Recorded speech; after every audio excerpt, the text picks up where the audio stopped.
एक ऐसा बीजेपी नेता जिसने अपने दम पर पार्टी में जगह बनाई, वो चाहे जेपी नड्डा हो, नरेंद्र मोदी या फिर अमित शाह, हर कोई इनको बाय नेम बाय फेस जानता है। बिहार की राजनीति से लेकर केंद्र की राजनीति में अपनी छाप छोड़ने वाले इस नेता का नाम है टन ठाकुर, जो कटिहार से हैं और कटिहार की राजनीति के साथ साथ देश की राजनीति में भी बीजेपी को एक नया आयाम तक पहुंचाने की संकल्प ली है। नमस्कार, स्वागत है आपका खबर फर्स्ट में। मैं आशुतोष और हमारे साथ जुड़ चुके हैं टन ठाकुर जी, प्रदेश कार्य समिति सदस्य हैं ये बिहार भाजपा के।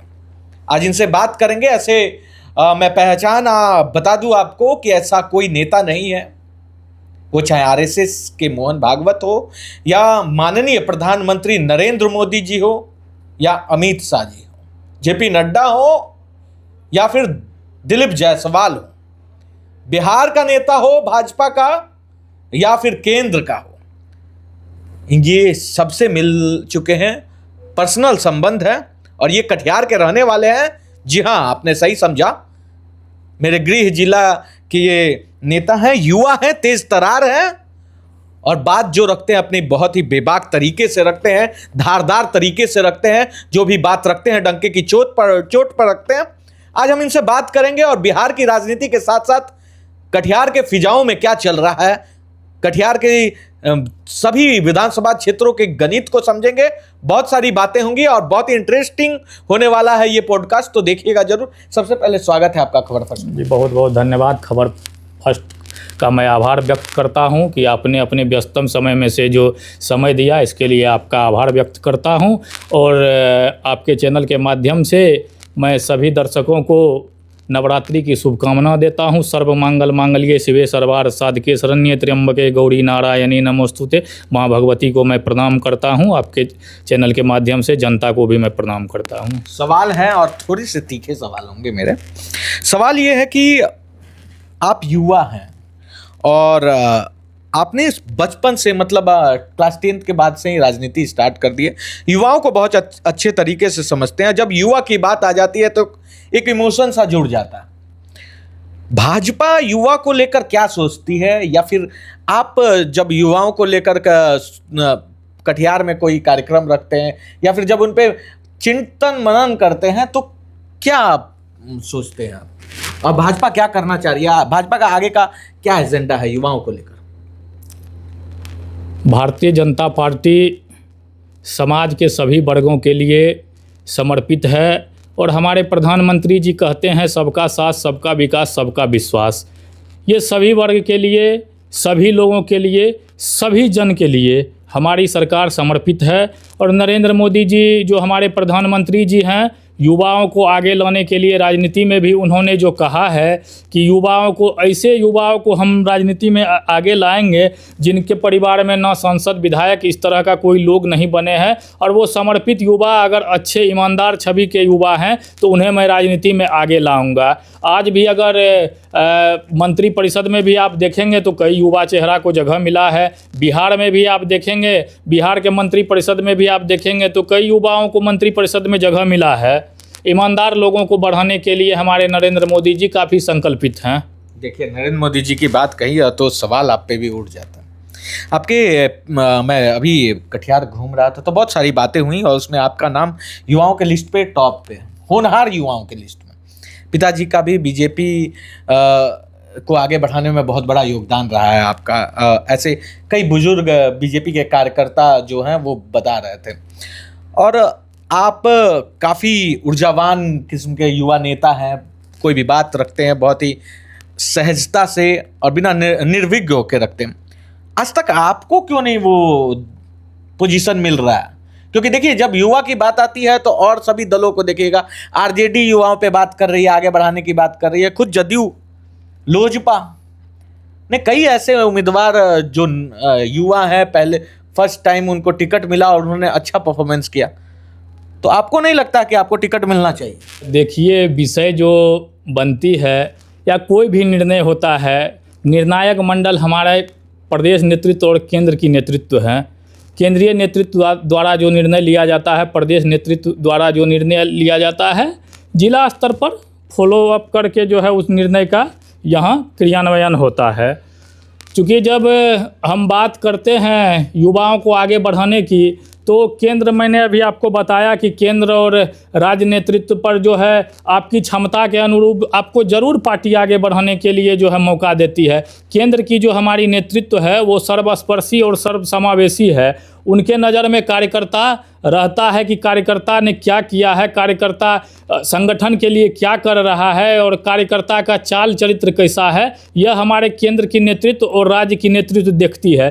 पूरा जो अभी अपना सीमांचल क्षेत्र है, चूँकि मैं संघ से आया हूँ, बाल्यकाल से मैं स्वयंसेवक हूँ, मैं संघ पृष्ठभूमि से ही मैं आया, परिषद में रहते हुए फिर मैं युवा मोर्चा में लंबे समय तक काम किया, 1 दशक से अधिक समय तक मैं युवा मोर्चा में भी कई दायित्व का निर्वहन किया जो है। उस दौर में भी मैं पूरा सीमांचल से लेकर के कोसी तक मैंने संगठन में काफ़ी काम किया और बिहार के भी कई जिला में मेरा प्रवास हुआ है।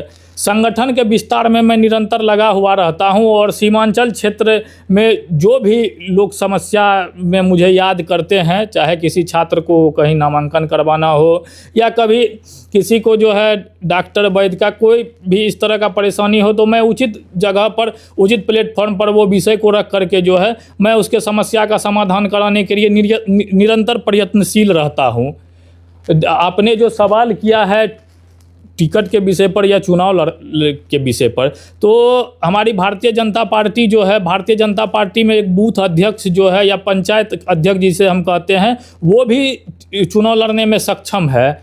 बात है नेतृत्व की। नेतृत्व जिनका चयन करे, नेतृत्व जिनको चयन करके वो मैदान में उतार देती है जो है, वो हमारा मजबूत प्रत्याशी हो जाता है और वो लोग जिसके पास सिंबल मिल गया जो है वो मजबूत प्रत्याशी है और वो चुनाव मैदान में कभी लड़ सकते हैं। जो दूल्हा, जिसको पार्टी दूल्हा बना दी, वो बारात सजा ले जाता है। कहने का विषय है कि ये निर्णय जो है हमारे केंद्रीय नेतृत्व और राज्य के नेतृत्व को लेना है कि प्रत्याशी चुनने का तो उन्हीं को अधिकार है। राज्य और केंद्र की नेतृत्व, केंद्रीय चुनाव समिति जो है और राज्य की चुनाव समिति वही निर्णय लेती है, निर्णायक मंडल वही हैं। अब उनके नज़र में अगर हम फिट बैठते हैं तो ज़रूर हमारे ऊपर वो विचार करेगी कि कहीं न कहीं से किसी जगह से जो है मेरे ऊपर भी विचार किया जाएगा। अगर हम चलिए, मैं चाहूँगा कि आप पे जल्द से जल्द विचार हो, क्योंकि युवाओं की आप आवाज़ है। सवाल बहुत सारा है, बिहार की राजनीति से जुड़ा हुआ सवाल है। जो सवाल सियासी गलियारों में बहुत तेजी से फैल रहा है, मैं उसे ही पूछना चाहूँगा। वक्त कम है, आपको भी, आपके पास भी बहुत कम वक्त है, इसलिए जिस तरह से विपक्ष मुद्दा बना रहा है, वो चाहे वोट चोरी का मुद्दा हो, वो चाहे 10,000 रुपया जो अभी सरकार दे रही है महिलाओं को, वो मुद्दा को एक और नई नरेटिव देने की कोशिश की जा रही है, वो हो, या फिर बहुत सारे मुद्दे हैं जिन पर 2-3 मुद्दे हम जिन पर बात करेंगे। लेकिन पहले आते हैं वोट चोरी। राहुल गांधी का यात्रा आपने देखा था? राहुल गांधी, क्या कहिएगा उस पे?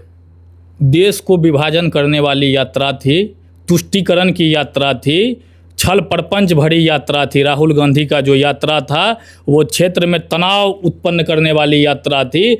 देश के अंदर जो संवैधानिक संस्था है उस पर चोट पहुंचाने वाली वो यात्रा थी राहुल गांधी की। चुनाव आयोग पर सवाल उठा रहे हैं साहब आप। चुनाव आयोग को बोल रहे हैं कि घपला किए हैं। चुनाव आयोग जो निष्पक्ष है, जब आपकी सरकार बन रही थी तो चुनाव आयोग ठीक था। आज जनता ने आपकी सरकार अगर नहीं बनाई तो आप चुनाव आयोग पर सवाल उठा रहे हैं, लोगों के मन में आप भर रहे हैं, संवैधानिक संस्था पर आप प्रहार कर रहे हैं, लोगों के मन में एक संशय आप पैदा कर रहे हैं। कहने का मतलब है कि आप जनतंत्र विरोधी हैं, लोकतंत्र विरोधी हैं, जनता से नकारे हुए आदमी हैं। आप झूठ के झाड़ से सत्य के पहाड़ को ढकना चाहते हैं, जो कि संभव नहीं है। राहुल गांधी एक तरफ प्रधानमंत्री बोल रहे थे पूर्णिया में कि घुसपैठिया सीमांचल के तमाम जिले, अररिया, किशनगंज, कटिहार, पूर्णिया, इन तमाम जिले के आसपास का जो बॉर्डर इलाका है वो कहीं ना कहीं बांग्लादेशी मुसलमानों से भर गया है। राहुल गांधी बोलते हैं कि ये जितना भी सारा चीज़ है वो वोट चोरी के लिए है। मुसलमानों को भाजपा चाहती है कि वो लोकतंत्र के महापर्व से अलग रहें, मतलब उनको वोट देने का अधिकार नहीं दिया जा रहा। सच्चाई क्या है? एक भाजपा नेता के तहत मैं नहीं पूछ रहा हूँ, मैं एक युवा के तहत पूछना चाहता हूँ कि गलत और सही में कौन सही है?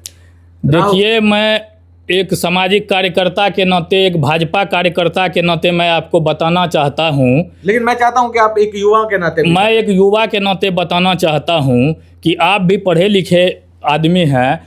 आप जरा एक निर्णय लीजिए कि अगर हमारे पास 100 रुपया है बैंक बैलेंस, हमने जमा किया 100 रुपया और वहाँ 120 रुपया बन रहा है, तो कैसे बन रहा है ये बताइए? कहीं ना कहीं घपला है। आपने अभी देखा होगा, समाचार पत्र के माध्यम से देखा होगा, टेलीविज़न के माध्यम से देखा होगा कि 120% आदमी का आधार कार्ड बन रहा है, किशनगंज में बन रहा है, अररिया में बन रहा है। वही स्थिति हमारे कटिहार की बारसोई से लेकर के सब जगह है। हजारों हजार आधा ये निवास प्रमाण पत्र के लिए अप्लाई हो गया भाई, लाखों के तादाद में निवास प्रमाण पत्र पेंडिंग है। किस परिस्थिति में यह हुई, यह भी एक जांच का विषय बनता है। आदमी की संख्या अगर 1000 है तो वहाँ 1200 आदमी का कैसे आधार कार्ड बन सरकार तो गया? आप ही की है ना। सरकार हमारी है, लेकिन जो है सरकार तो वही कर रही है ना। हमारी सरकार जो है, जो यहाँ अवैध घुसपैठिए हैं, जो दूसरे के हक को खा रहे हैं, उसको चिन्हित कर रही है। उसको निकालने के लिए हमारी सरकार प्रयत्नशील है सरकार। लेकिन ये नुमाइंदे जो हैं, ये उसके हिमायती लोग जो हैं, ये तेजस्वी प्रसाद यादव, ये राहुल गांधी, ये जो है, जो इनका तुष्टीकरण का नीति है, ये अपने तुष्टीकरण से बाज आने वाले नहीं लोग हैं। इनका आधार क्या है आप जान रहे हैं? इसने समाज के किन वर्गों के लिए काम किया? समाज के अंतिम पंक्ति में बैठे हुए लोगों को मुख्य धारा में लाने के लिए अगर कोई संकल्पित है तो वो भारतीय जनता पार्टी संकल्पित है। पंडित दीनदयाल उपाध्याय जी ने जो सपना देखा था अंत्योदय का, उस अंत्योदय के सपने को चरितार्थ करने का काम हमारे अटल बिहारी वाजपेयी जी ने, और आज हम अटल बिहारी वाजपेयी जी ने किया। आज उनसे जो छूटा हुआ काम रह गया था उनको हमारे नरेंद्र मोदी जी पूरा कर रहे। ये लोग क्या करते हैं? सब भारत तेरे टुकड़े होंगे इंशाअल्लाह इंशाअल्लाह ऐसा नारा लगाने वाला, जेएनयू में नारा लगाने वाले लोग को ये नेता बना करके चुनाव मैदान में उतारते हैं। और कन्हैया को आगे बढ़ाया भाई, युवा नेता आगे बढ़ाया उनको।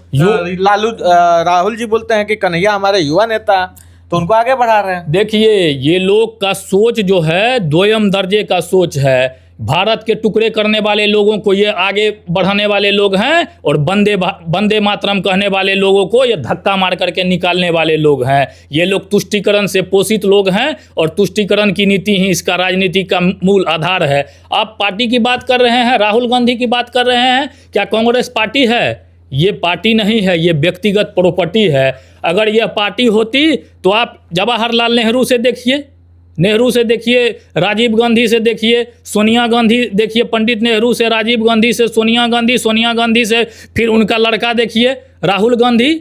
जिस तरह जो है पूर्वज का संपत्ति हस्तांतरित होता है, उसी तरह आज ये लोग का देखिए, पार्टी में जो है रसूख इनका है। पार्टी को चलाने का काम यही कर रहा है, सिर्फ एक परिवार पार्टी को चला रहा है। आप यहाँ देखिए बिहार में राष्ट्रीय जनता दल की बात अगर करते हैं तो सिर्फ एक परिवार चला रहा है। अब जो है अगर निर्णय सर्वस्पर्शी सर्वसमावेशी निर्णय लीजिए, आप जो है दूसरे को भी मौका दीजिए, तब हम समझेंगे आपकी पार्टी। आपने आरजेडी पे जब बात कर लिया है तो एक सवाल बनता ही है आरजेडी पे भी। तेजस्वी जी कहते हैं कि नीतीश कुमार से ज्यादा सुशासन का काम हमने 17 महीना में किया। 17 बनाम 17 साल का जिक्र करते हैं। दूसरी ओर वो कहते हैं कि 17 महीना में जितना रोजगार हमने दे दिया वो कभी बिहार में नहीं दिया गया था। तीसरी बात, जो अभी एसआईआर वाले मुद्दे पर तेजस्वी जी का आना, एक्टिव होना, बिहार अधिकार यात्रा पे अभी निकले हुए थे 3 दिनों, 17, 18, 19 उनका प्रोग्राम था। इसको किस तरह से देख रहे हैं?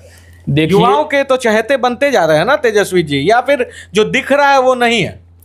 देखिए, जो दिख रहा है वो बिल्कुल नहीं है। मैंने आपको बोला कि ये लोग झूठ के झाड़ से सत्य के पहाड़ को ढकने का काम कर रहे हैं।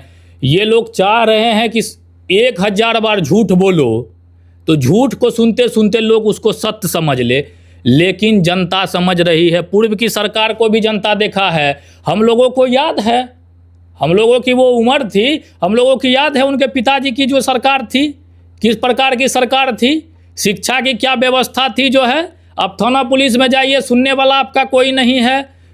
ब्लॉक जाइए, ब्लॉक में कोई सुनने वाला नहीं है। जो है आज जी तो बोलते हैं कि आज भी नहीं सुनता है कोई। आज सुशासन की सरकार है, जो नहीं सुनता है वो अपना झोला बोरा बंद करके यहाँ से उसका स्थानांतरण हो जाता है। आज सुशासन की सरकार है और ईमानदारी की सरकार है। आज नीतीश जी, सम्राट चौधरी जी, विजय सिन्हा जी की सरकार यहाँ पर है और देश में नरेंद्र मोदी जी की सरकार है। सुशासन की आम लोगों की सरकार है, जनता की सरकार है। यहाँ जनभावना के साथ जो खिलवाड़ करेगा वो आधा घंटा नहीं रह सकेगा, आधा घंटा के अंदर उसका स्थानांतरण हो जाएगा यहाँ से। अच्छा, जंगल राज की आपने बात कर दी, तो जंगल राज के समय आप मतलब हाँ, कितने क्लास में थे?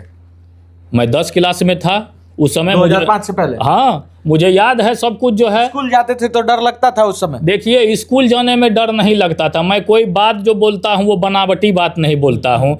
स्कूल जाने से कोई डर नहीं लगता था, उस प्रकार का नहीं था विषय जो है।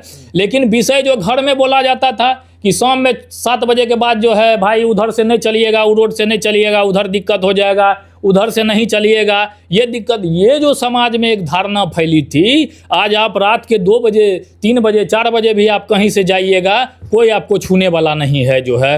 आप कहीं जा सकते हैं, जहां मन हो आपका, निश्चिंत और निर्भीक होकर आप जा सकते हैं। इस तरह का परिदृश्य उस वक्त नहीं था। आदमी में काफ़ी डर था, संशय की भावना थी, डर की भावना एक लोगों के मन में था। वो जंगल राज लालू प्रसाद यादव का देन था। तेजस्वी का क्या दोष है? वो तो बोल रहे हैं कि हम एजुकेशन लाएंगे, हम बिहार में शिक्षा का स्थिति इतना अच्छा कर देंगे कि बेंगलोर फेल हो जाएगा, IT हब बनाएंगे, रोजगार लाएंगे। तो जनता कनेक्ट क्यों नहीं होगी उनके बातों से? देखिए, सबसे पहले कोई भी आदमी अगर घोषणा करता है तो अपने चरित्र को देखिए। पहले अपनी शिक्षा देखिए। भाई आप IT हब लगा रहे हैं, आप यूनिवर्सिटी लगा रहे हैं, आप कभी यूनिवर्सिटी का मुंह देखे हैं? बताइए, आप यूनिवर्सिटी की शिक्षा ग्रहण किए हैं? पहले आप भाई पढ़ लिख के आइए। आप तो जहाँ जन्म आपने लिया था जो है वहाँ से तो आपको किसी प्रकार का कष्ट नहीं होता होगा जो है। आप उच्च शिक्षा ले सकते थे जो है। उच्च शिक्षा नहीं लेते, शिक्षा का जो थोड़ा स्तर है उस पर भी कम से कम आप आते जो है। कम से आप IT हब क्या लगाइएगा भाई साहब जो है। पहले खुद कुछ कीजिए जो है, उसके बाद फिर कहिएगा। जनता को जो है ये जुमलेबाजी देने से काम नहीं चलने वाला है। जनता यहाँ खुश है, NDA की सरकार में खुश है और जनता ने फिर मन बना लिया है कि 20 से 25 फिर NDA की सरकार, 25 से 30 फिर NDA की सरकार यहाँ बनेगी बिहार में और अपार बहुमत के साथ बनेगी बिहार में फिर सरकार। आदमी सुशासन चाहता है, आदमी शांति चाहता है, आदमी रोटी कपड़ा मकान चाहता है और जो देने के लिए NDA सरकार। सवाल उठता है, ठीक है तेजस्वी जी पे आ गए हम। सवाल तो एक पार्टी है, नई पार्टी है जनसुराज, तो बीजेपी के भी कई नेताओं पे सवाल उठा रहे हैं। प्रशांत किशोर को लेकर आप क्या कहना चाहिएगा? वो देखिए, प्रशांत किशोर का जो स्थिति है ना, गांव देहात में देखे हैं कुछ आदमी रहता है, देखिएगा मचान पर बैठ करके जो है दूसरे के बारे में सिर्फ प्रतिक्रिया देते रहता है। उनको अपना कोई काम नहीं है। अपनी उपलब्धि बताइए साहब, आपने क्या किया है? आप बढ़िया शिक्षा ग्रहण किए, लेकिन शिक्षा का क्या किए? आप व्यापारीकरण किए। आपने जो काम किया है, कौन से समाज सेवा के लिए आप काम किए हैं? आप कोई मुख्यमंत्री के पास रहे हैं, किन्हीं के पास रहे हैं, तो आप पेड वर्कर थे ना। आप पैसा लेकर के जो है उनको सलाह देते थे। आपने क्या किया है समाज के लिए? आपके पास इतना व्यवस्था था, अब जो आपने समाज के लिए क्या किया पहले आप बताइए कि आपने क्या कर दिया अपने छात्र जीवन में? आप क्या कर दिया? 2 साल से वो पैदल मार्च कर रहे हैं, पूरे बिहार में घूम रहे हैं, बदलाव लाना चाहते हैं, रोजगार पे बात करते हैं, शिक्षा पे बात करते हैं। आप कह रहे हैं कुछ हुआ ही नहीं। आप रोजगार पर बात करते हैं, आप शिक्षा पर बात करते हैं। आपने रोजगार और शिक्षा के लिए क्या किया है? चुनावी मैदान में आप डायरेक्ट आए हैं और सब पर आरोप प्रत्यारोप लगा रहे हैं। आप जनता के सामने अपनी उपलब्धि बताइएगा ना। आप जनता के सामने में जो जा रहे हैं, भोली भाली जनता को इकट्ठा करके जो है भड़का रहे हैं जो है, आप अपनी उपलब्धि बताइए भाई। आप समाज के लिए क्या किए हैं अभी तक? आप तो युवा हैं, अच्छे लोग आपको कहते हैं कई लोग जो है, आपने समाज के लिए क्या किया है? आप अपना उपलब्धि दिखाइए। दूसरे पर आलोचना जो कर रहे हैं, इससे कोई बहुत बड़ा विषय नहीं बनेगा। इससे किसका कल्याण होगा जो है? कौन से जनता का कल्याण होने वाला है? आप दूसरे पर जो आलोचना कर रहे हैं, आप अपना उपलब्धि दिखाइए कि अभी तक कितने लोगों को आपने मदद किया है, आप क्या कर रहे हैं। ये भेड़ चाल में जो है बुला रहे हैं, लोगों को बुला करके भीड़ इकट्ठा काफ़ी कर रहे हैं जो है, उसके बाद आप आरोप लगा रहे हैं। अब किस्त जारी कर रहे हैं। अरे भाई क्या किस्त आप जारी कीजिएगा जो है, क्या किस्त आप जारी कर रहे हैं किसी पर जो है? आपको अगर ये किस्त वाला मामला नहीं समझा मैं। अरे वो कह रहे हैं ना प्रशांत किशोर आज तीसरी किस्त करेंगे, चौथी किस्त करेंगे। समाज में एक प्रकार का जो है भ्रम पैदा कर रहे हैं। समाज में भ्रम का स्थिति पैदा कर रहे हैं। और इनका काम है, मैं बता देता हूं आपके चैनल के माध्यम से, इन लोगों का काम है कुछ चटपटा चीज़ बनाना और भोली भाली जनता को 1-2 महीना के लिए कुछ चटपटा चीज़ सुनाए। कुछ बचपन में हम लोग खिस्सा सुनते थे ना, कुछ चटपटा खिस्सा कहते थे सुनाने के लिए, चटपटा खिस्सा सुनाए जो है, 1-2 महीना उसको रखे, जनता को बहटार करके अपना काम निकाले, फिर निकल गए। भाई आपको अगर जो है समाज सेवा में काम करना था, समाज सेवा के लिए काम करना था साहेब, तो आप आकर के 5 साल पहले जाके यहाँ पर घूमते, यहाँ अपने आपके पास व्यवस्था था, आप 1-2 छात्रावास बनवा देते जो है, अपनी व्यवस्था से छोटा सा पहले कुछ कीजिए जनता के लिए सेवा। आपको किसी बस्ती में जाके, गरीब बस्ती में जाकर के जो एक छोटा सा स्कूल बना देते जो है, उसमें पहले आप सेवा करके दिखाते। इतना तो आप सक्षम हैं। आप कहते हैं कि मेरे पास काफ़ी पैसा, व्यवस्था की मेरे पास कमी नहीं है। मैं देखता हूं आपका एटीट्यूड भी देखता हूं, मैं इस समाचार के माध्यम से आपका देखते रहता हूं जो है। आप छोटा स्कूल कहीं बना देते, समाज सेवा करते, पहले वहीं से आप दिखाते कि हमारी यह उपलब्धि है, मेरे पास संसाधन नहीं है, अगर संसाधन आएगा तो फिर मैं करूँगा। आपने क्या किया है? कितना नुकसान पहुंचाएगी जनसुराज? भ्रम फैलाकर 1-2 सीट जीत सकती है या नहीं? सवाल नहीं उठता है। प्रशांत किशोर भी हार जाएंगे। सवाल नहीं उठता है जो है। हम तो कहते हैं कि हमको लड़ा दे प्रशांत किशोर के जो है टक्कर में, हमको लड़ा दे जो है, कहीं से लड़ जाइए, कहीं से लड़ जाएंगे जो है। प्रशांत किशोर अपना उपलब्धि बता दे, क्या किया है जो है अभी तक के इस उम्र में जो है, अपना उपलब्धि बताए प्रशांत किशोर। दूसरे पर आलोचना और कटाक्ष करने के बजाय अपनी उपलब्धि बताए प्रशांत किशोर। क्या बहुत बड़ा सवाल पूछ रहे हैं, कल जाके आपका भी चिट्ठा खुल सकता है। कोई नहीं खुलेगा, खुले किताब के तरह आदमी है हम जो है, जो बोलते हैं, जो यहाँ चरित्र है वही चरित्र है मेरा हर जगह जो है। कोई चिट्ठा नहीं खुलने वाला है हम लोग का जो है।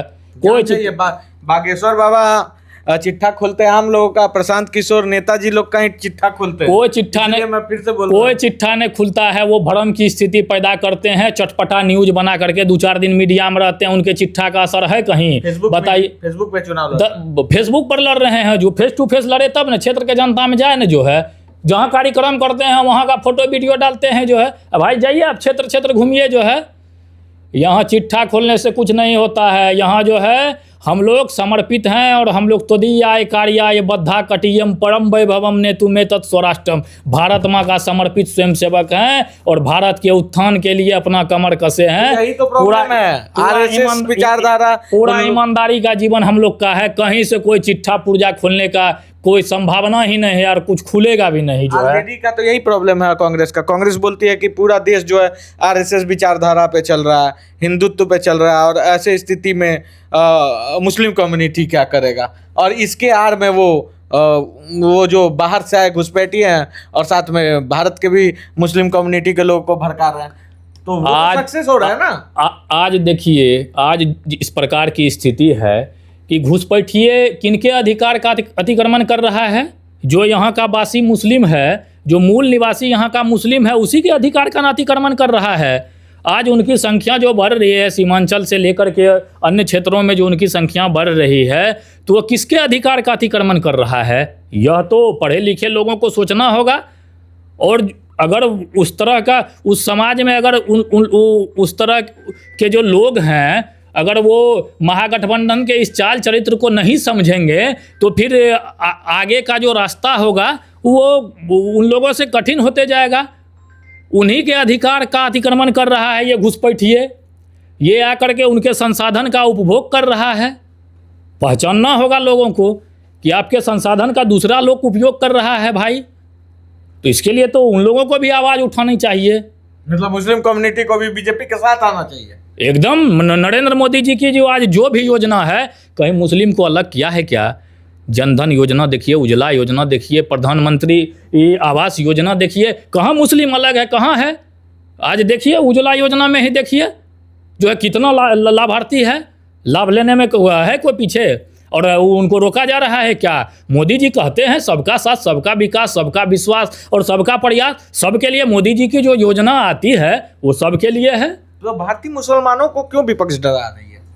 देखिए, मैंने पहले आपको बताया कि ये समाज में भय और भ्रम का माहौल फैला करके समाज के भोली भाली जनता से वोट लेकर के ये लोग चाहते हैं कि मेरी सरकार बने, लेकिन देश की जनता और बिहार प्रदेश की जनता जागरूक है और इन लोगों के झांसे में नहीं आएंगे। ये लोग झांसे में नहीं आएंगे और ये लोग फिर एनडीए की सरकार बिहार में बनाएंगे। एनडीए की सरकार बनाने से ज़्यादा कटिहार में तमाम विधानसभा क्षेत्र में सबसे टफ लड़ाई कहाँ आप देख रहे हैं? यहाँ कांटे की लड़ाई हो? देखिए, क्षेत्र में कहीं कांटे की लड़ाई नहीं है, जनता समर्पित है। कटिहार की जनता ने एक मुश्त मन बना लिया है कि यहाँ के सभी सीट पर एनडीए प्रत्याशी की अपार बहुमत से विजय होगी। ठाकुर जी, मैं ये बात इसलिए पूछ रहा हूँ क्योंकि 2020 का आंकड़ा शायद आपको याद होगा, स्थिति किस तरह से बिगड़ गई थी, और उसको देखकर आप कह रहे हैं कि कहीं पे भी लड़ाई ही नहीं है। यहाँ पे तो दिख रहा है कि यहाँ पे 50-50 का मैच है। देखिए, इस बार जो हमारे प्रधानमंत्री जी द्वारा जो जन कल्याणकारी योजना है, उससे जितने लोग लाभान्वित हुए हैं, पूर्व में जो है आज जो चल रही आयुष्मान भारत योजना जो है, आदमी के स्वास्थ्य के प्रति सभी लोग जागरूक रहते हैं। 5 लाख तक का जो इंश्योरेंस लोगों को कर दिया गया है, उज्ज्वला योजना से लेकर के तमाम सैकड़ों प्रधानमंत्री की जन कल्याणकारी योजना, आज जो लोग लाभान्वित हैं, कहीं ना कहीं उनके हृदय में है कि आज चाहे राशन मुफ्त में मिल रहा है, राशन मुफ्त में मिल रहा है, गैस के लिए उज्ज्वला योजना है, जनधन योजना है। एक खाता खुलवाने के लिए आदमी का पैर का जूता घिस जाता था, बैंक जाते जाते 2-4 गारंटर को खोजना पड़ता था, हम लोग को भी याद है जो है। आज जीरो बैलेंस पर खाता खुल रहा है, आज मुफ्त में गैस मिल रहा है उज्ज्वला योजना के तहत। इस तरह जो सरकार की जो नीति है, सरकार की जो योजना है, उससे जो लाभान्वित है, मन में कहीं ना कहीं है, तो मन में कहीं ना कहीं एनडीए है, मन में एनडीए है, और आदमी संकल्पित है कि एनडीए की सरकार को इस बार और अपार बहुमत से बनाएंगे। इसलिए कटिहार के सभी सीटों पर एनडीए का जो भी प्रत्याशी होगा अपार बहुमत से जीतेगा। अच्छा, एक बात बताइए, 2020 में जदयू और बीजेपी के बीच काफी टसन था, इस बार क्या सब एक साथ है? एनडीए में सब एक साथ है या नहीं? एनडीए में ऑल इज वेल, सब कुछ ठीक ठाक है, यहाँ कहीं किसी प्रकार का कोई दिक्कत नहीं है। और हम 200 पार, अब की बार एकदम 225 पार होगा। अरे 225 आप बोल रहे हैं? एकदम 225 मतलब क्या विपक्ष का सुपड़ा साफ हो जाएगा इस बार जो है। तेज प्रताप यादव को लेकर क्या बोलना चाहते हैं? देखिए, तेज प्रताप यादव जी के बारे में क्या करेंगे, वो बेचारा तो अपने परेशान आदमी है, घर से जो है देखिए रहे हैं, उनका घर का जो मामला विषय चल रहा है, वो बेचारा पर क्या बोलेंगे जो है। वो अपना साइड होकर के कहीं न कहीं अपना कर रहे हैं प्रयास जो है। मतलब भगवान कृष्ण के भक्ति में लीन रहते थे, भगवतमयी बात करते थे, इसलिए तो नहीं हटा दिया गया, क्योंकि लालू परिवार में कहीं दिख रहा है अब क्रिश्चियनिटी वाला एंगल भी तो नहीं इसमें बहुत बड़ा रोल निभाया है उनको हटाने में। देखिए, ये उन लोगों का घरेलू मामला है और उन लोगों का विषय है, ये पारिवारिक विषय है। इस पर एक राजनीति में सामाजिक कार्यकर्ता, राजनीतिक लोग को जो है किसी के घरेलू विषय पर चर्चा नहीं करना चाहिए। रैपिड फायर है, मैं नाम लूंगा, उसके बारे में आप क्या सोचते हैं आप खुद बता सकते हैं। राहुल गांधी अपरिपक्व राजनीतिक लोग हैं। तेजस्वी यादव समाज में भय और भ्रम का माहौल फैला करके तुष्टीकरण की राजनीति करके चाह रहे हैं कि कुछ सीट जीते। योगी आदित्यनाथ हिंदुत्व के ब्रांड एम्बेसडर। मोदी जी सर्वजन के कल्याण के और भारतीय सभ्यता और संस्कृति के प्रतीक हैं। स्टालिन अब वो विषय जो है, एक वर्ड बोलिए, जो आप सोचते हैं वो बोलिए, जो आपके मन में है आप रखिए, वही विषय। नीतीश जी अच्छे लोग, ईमानदार लोग हैं। बिहार में युवा नेता के तौर पर किसको देखते हैं? कई लोग हैं, दर्जनों लोग हैं। अब नाम किसी एक का लेना जो है ये उचित नहीं है राजनीति में। आपका आदर्श कौन है राजनीति में? हमारे आदर्श मोदी जी हैं, अमित शाह जी हैं। मोदी जी, अमित शाह जी हैं। चलिए, ये थे हमारे साथ टन ठाकुर जी, और इन्होंने स्पष्ट सारी बातें जो है क्लियर कट रख। अच्छा, कितना सीट देख रहे हैं लास्ट में? मतलब न्यूमेरिकल में सुनना चाहता हूँ, कितना सीट कटिहार से? कटिहार के सभी सीटों पर एनडीए की जीत देखिए, होगी। ये तो 7 ईमानदारी वाला बात नहीं है। 7 7 सीट में पर 7 हाँ, रिजल्ट आने के बाद आपको खुद पता चलेगा। हम लोग बैठेंगे फिर, सभी सीटों पर हम लोग जीत रहे हैं इस बार। आप जाइएगा तो क्षेत्र से माहौल आपको पता चल जाएगा। यहाँ क्षेत्र भ्रमण में जाइएगा, आपको पता चलेगा जनता की भावना। आप समझिएगा, बैठिएगा तो आपको जनता खुद बता देंगे। चलिए, ये बहुत सारी बातें हैं और अब चुनावी यात्रा में हम निकल पड़े हैं। कटिहार का सर्वे भी लाएंगे, टंटन जी का बात कहाँ तक हकीकत है, क्या फसाने है, उस पर भी बात होगी। और रिजल्ट के दिन भी हम इनको जरूर लाइव रखेंगे। तमाम खबरों के लिए बने रहे खबर फर्स्ट के साथ। ना स्याही के दोस्त और ना सफेदी के दुश्मन। सच दिखाना काम है और हम सच दिखाते रहेंगे। जय हिंद।